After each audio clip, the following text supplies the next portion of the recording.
Hey, guys, welcome back and happy Friday. Oh my gosh, I can't believe it's Friday. Okay, happy Friday, guys. I'm so excited because I've shared with you that, I got a couple comments about a little bit of weight gain. And as much as I appreciate all the comments, thank you. It did make me get myself back in check. So now I'm down 9 pounds, 10 pounds to go. And I'm just happy that I feel better. I feel better. I'm ready to do this. I feel awake. I'm getting a later start today. And that's okay. Sometimes I stress so much about being on YouTube and I make it my life and I've seen the growth. So I appreciate the hell out of all of you guys. But sometimes I have to remind myself, I can step away and take care of myself. I know you guys always say that. So I just thank you. Thank you. I'm back today to talk about Lisa Vanderpump clearing up what she meant about this minimum wage situation in West Hollywood, because she's getting a lot of backlash for speaking out against raising the minimum wage in West Hollywood. And I do have a few opinions, but before we jump in, if you guys haven't already, go ahead, smash that like button. If you're not subscribed, get subscribed, and don't forget to hit that notification bell because, well, you don't want to miss anything we have coming up. With that, let's jump right in. It's time for all your binge-worthy pop culture news. Welcome to Up and Adam. All right, guys, so it looks like Lisa Vanderpump is defending herself while speaking out against raising the minimum wage in West Hollywood. Now, we know that she owns 3 restaurants in West Hollywood. That would be Tom Tom, Pump, and Sir. I worked at Sir and Tom Tom. Jason worked at Pump. And there is a lot of money to be made. I just want to start off by saying that. Now, after a $17.64 hour wage was proposed, well, Lisa Vanderpump appeared on a local news program in Los Angeles where she said the idea was counterproductive and suggested that many would find the increase to be unsustainable. She's not wrong. Now, I know she was getting a lot of backlash about this, but we have to look at it, and I'm not just being biased because I love Lisa Vanderpump, but we have to look at it from the sense that, well, how are these businesses going to survive if they can't afford to keep staff on because they're raising minimum wage to keep the staff around, but then the staff is making tips anyways. And it's not like West Hollywood is not your normal community where, okay, like when I was in Tennessee and I was working at a Ruby Tuesday, I would be so happy to walk home with $120. It is not like that. Sometimes Jason's bartenders would walk home with anywhere from 500 to 1,000. Our bartenders at Tom Tom would walk home with 500 to 1,000. Servers sometimes would walk home with 300 to 1,500 in a night. It's a lot of money. So I see where she's coming from. I think what she's saying is absolutely true. And she goes on with more details, even though I feel like I just have to defend this. You guys could say I'm wrong, but I feel like I have to defend this. Lisa said if we raise the minimum wage now, it's going to be counterproductive. We're going to see so many people that are going to find it unsustainable, and so many people don't even know what is going on.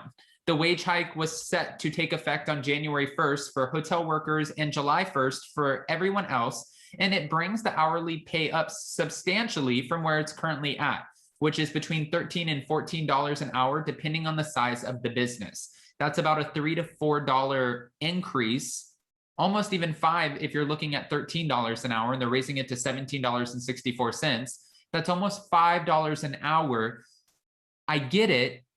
It sounds great for workers, people who were out of work, but for tipped employees who are making a shit ton of money and you barely see your paychecks anyways because the taxes get taken out, I'm not understanding. One man said about the idea, I'm very much in favor of raising the minimum wage. I've had parents who work low income jobs, so I understand that kind of struggle. I just think everyone deserves to be able to live a normal lifestyle here. Another person added, I've had some friends that work $17 an hour jobs in some other places and they're still struggling. So I guess it's a good start, but I think we can do a little better. A little better?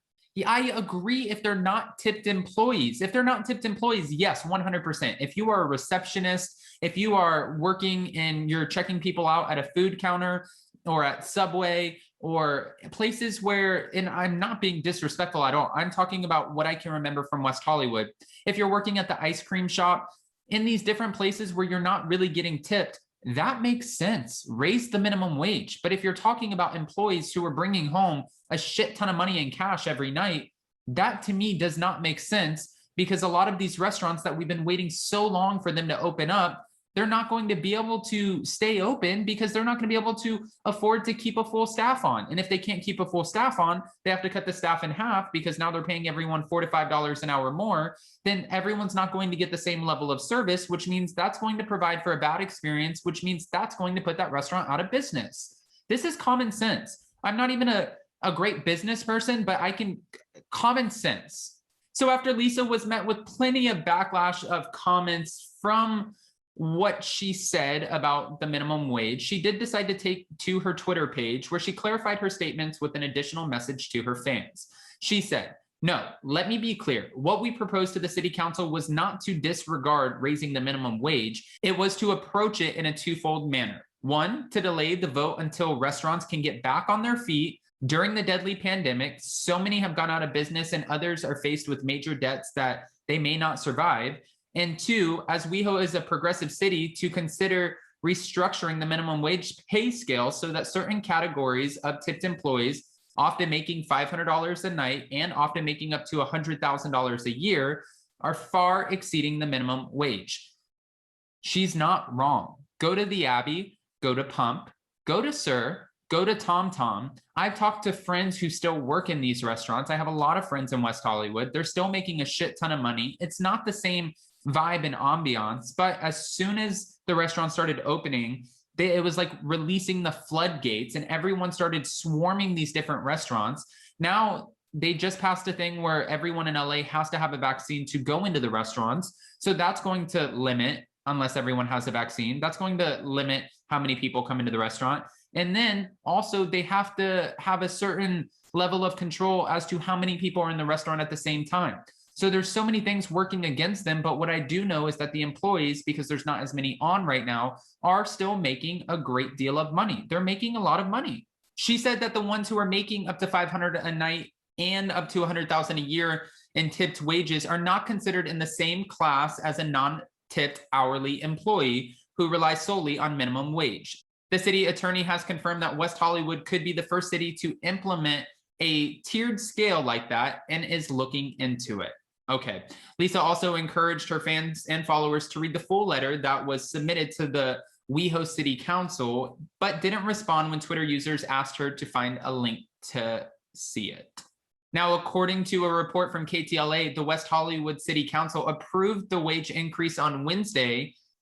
We'll have to wait and see what happens. But guys, I want to hear your opinions on this. Do you think I'm absolutely crazy? Because I was working in West Hollywood for probably a combined 5 years, I think. It was anywhere from 4 to 6 years. I'm not sure. Even as a hostess, well, I was a host, not a hostess, but even as a host at Sir, sometimes I would pull in over $1,000 a week working 4 shifts. There is a lot of money. It's a lot of tourists, and especially for Lisa's restaurants. And I know not every restaurant in West Hollywood has that celebrity name tied to it, but here's the thing. Tourists come for Lisa's restaurants, so they're always packed. And then the locals don't really go to Lisa's restaurants because they're always packed with tourists. So they go to the other restaurants, which are still just as popping. So all of them are really making a lot of money. I just need to pick your brain on this. What are your opinions? Go ahead, comment below. And before you go, don't forget to smash that like button. If you're not subscribed, get subscribed. And don't forget to hit that notification bell because, well, you don't want to miss anything we have coming up. With that, we'll see you next time. Bye, guys.